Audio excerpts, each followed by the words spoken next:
કરો મમ્મી? કઈ નહીં બેટા, જો કપડા હકેલું છું. મમ્મી એક વાત પૂછું? હા બેટા, પૂછને શું વાત છે? ઘણા લોકો એવું કહે છે કે વહુ કોઈ દીકરી ન બની શકે.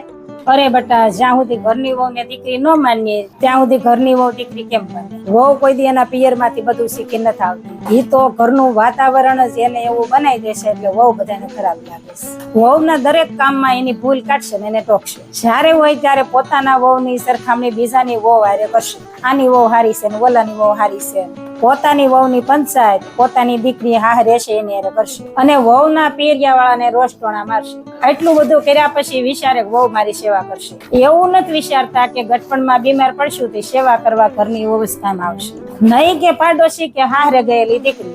હું તો બધાને ઈ જ કહેવા માંગુ છું કે ઘરની વહુને દીકરી બનાવીને રાખશો તો જ ઘર મંદિર બનશે, નહીતર રોજ ઘરમાં ઝઘડો રહે. મારી વહુ તો મારી દીકરી પણ છે અને મારું ગર્વ પણ છે. હા હો મમ્મી, તો બધાના વિચાર તમારી જેવા થઈ જાય ને તો કોઈ દિવસ કોઈની દીકરી સાસરે જઈને દુખી ન થાય.